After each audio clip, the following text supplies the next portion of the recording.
দেখেন ফখরুদ্দিন কইতেছে আমরা সুষ্ঠু নির্বাচনে প্রতিশ্রুতি পূরণের দ্বার প্রান্তে, আর প্রফেসর ইউনূস কইলেন কিছুদিন আগে তার ইলেকশনে কিছুদিন ঐতিহাসিক নির্বাচনের দ্বার প্রান্তে বাংলাদেশের মানুষ, সেম টু সেম। হ্যাঁ, আর কি গণতন্ত্রে ফেরার উৎসব আজ। দেশে গিয়ে গণতন্ত্র ফিরেছিল নাকি ফ্যাসিবাদ কায়েম হয়েছিল? মতিউর রহমান লিখেছে আরেকটি সুযোগ, আরেকটি সম্ভাবনা। ওরে বাবা, মরে যাই। গণতন্ত্র মানে ভোট। তো মতিউর রহমান সুযোগ কোনটা এসেছিল? পরের দিনে পত্রিকা দেখান আওয়ামী লীগের বিজয় তো কইছেই, আবার কইছে ওইটা সাব হেডলাইনে কইছে দুর্নীতির বিরুদ্ধে ভোট বিপ্লব। হ্যাঁ, তারেক রহমানকে দেখায় না এটা, নিজে দেখেন আলাদা করে হেডিং দিয়ে লিখেছে যুদ্ধাপরাধে অভিযুক্তদের ভরাডুবি, এই দিয়েও শান্তি পায় নাই। আবার নিচে আবার একটা আলাদা নিউজ করছে নিজামী মুজাহিদ সাইদি সহ শীর্ষ জামাত নেতারা পরাজিত। বেশি মজা পাইছে ফুন্দের আলো। ওই ইলেকশনে 72 আসনে কারচুপির অভিযোগ আনিছিল বিএনপি। ওই 72 আসন পাইলেও বিএনপি হারতো। কিন্তু এইটাই তো এজেন্সির সিগনেচার, এই সিভিল মিলিটারি ব্যুরোর কাছে সিগনেচার, যে এমন আসন দেবে যেটা প্রত্যাশা করেনি। আপনি ধরেই নিতে পারেন এই 72টা আসন এক্সট্রা দেওয়া হয়েছিল আওয়ামী লীগকে। এটাই ডিপ স্টেটের খেলা। ডিপ স্টেট পলিটিক্যাল পার্টিকে বুঝাইতে চায় আমি তোমাকে ক্ষমতা বসাইছি, ডিপেন্ডেন্ট করে দেয় পলিটিক্যাল পার্টিকে, ব্যুরোক্রেসির কাছে। এবার বুঝেছেন তো বিএনপির যে ডিপ স্টেট জিতাই দিচ্ছে। এইবারের নির্বাচনে 2026-এর নির্বাচনে পার্ট ছিল প্রফেসর ইউনূস নিজে। তার পার্টটা ছিল আমেরিকার সাথে বরাবর করে দেওয়া।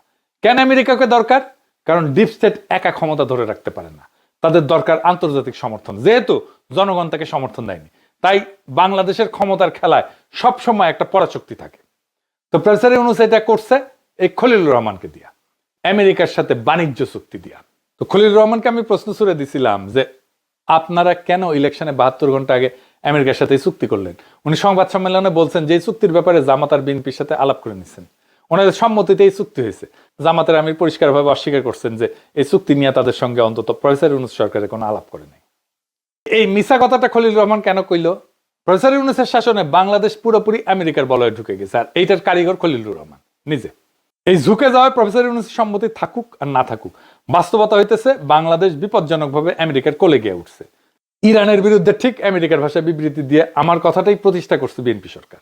1975-এর পরে কখনোই পরাশক্তির দিকে এইভাবে ঝুঁকে থাকে নাই বাংলাদেশ। মুজিবের একটা বড় ফেলিয়ার ছিল তার ফরেন পলিসি।